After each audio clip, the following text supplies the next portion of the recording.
Wow, what an amazing gathering. Thank you for coming. I wonder if those who feel comfortable and able to do so, if you could take off your shoes, please. Only if you feel comfortable and able to do so, if you can take off your shoes. Thank you. No, we're not going to throw them. We stand today not only in a place of great beauty, but also in a place of great privilege. We are not only free to enjoy this natural wonder, but also free to assemble and free to speak. Yes. But these privileges come with great responsibility. In 2003, some archaeologists discovered on the ancient shores of Lake Mungo near the New South Wales-Victoria border human footprints, some 25,000 years old. It's a lovely scene painted by these footprints, the scene of the Willandra people walking in the footsteps of their ancestors, who by that stage had already inhabited the country for 25,000 years. Adults meandered along as children ran ahead and then, as they do, back to their parents. Prior to European settlement, there were no hard-footed animals in this land. Even the humans, or perhaps especially the humans, were soft-footed. This is a fragile continent whose body and soul are easily damaged by hard-footedness. And while this land is delicate in its heartbreaking beauty, it can respond to disrespect with unbearable ferocity. It will, however, embrace those who in their desperation crawl on their hands and knees to our shore or sit in the poverty of its dust. Our Parliament is behaving in a way that could be likened to mindless jackbooted armies trooping across the land, consuming all in its path, executing a scorched earth policy with no mind for human or natural collateral damage.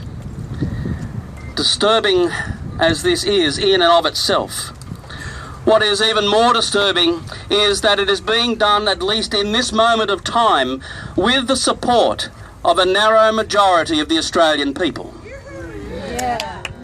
This support comes not from an ideological base, but from the illusion of fear. Yes. Fear of the stranger, the unknown, the unfamiliar. In the midst of this fear, we are vulnerable. Vulnerable to anyone who can create the misconception of safety through the false promise of their false protection. But it is an illusion, because if our foundation is fear, then we can never ever feel truly safe, and we will allow the ever-increasing erosion of our freedoms, all the time believing that this will make us feel more secure. Yes. This is no more than an accelerating spiral into slavery to those who seek nothing more than power and control. Yes. However, at this point, it is not our mission, as much as we might like it to be, it is not our mission to change the government in the first instance, but to change the mind of the Australian people. Yes. The mind of the Australian people by promoting an ethic of compassion. We need to build our future on an ethic that is able to recognise the suffering of others and realise the truth that when one human being is diminished, all humanity is diminished.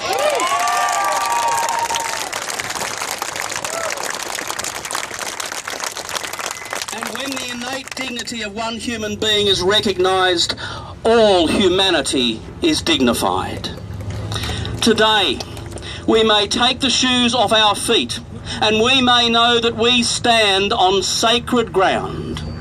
and that we who have the privilege of a voice and the freedom to use it hold in our hearts and in our hands the fragile and sacred hearts of the poor, the helpless, and the voiceless.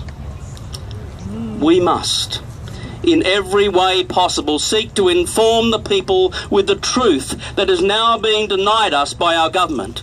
The truth about Manus, Nauru and Christmas Islands. The truth about the treatment of asylum seekers. The truth that it is not illegal to seek asylum. Yes. The truth about the Trans-Pacific Partnership. Yes. The truth about coal seam gas, of reef dumping, of Medicare and education. The truth, the truth, the truth.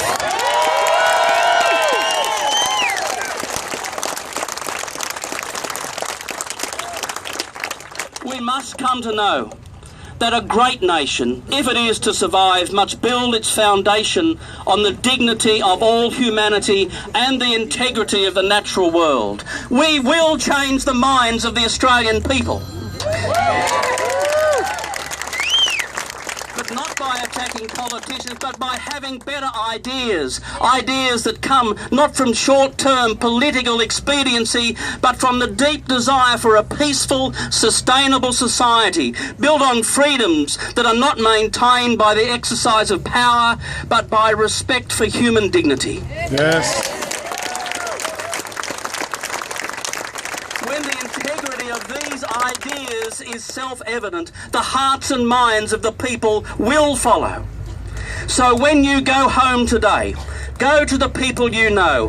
Say to them, we are better than this. We are capable of better ideas than this. And if this government does not change its policies, we will change the government.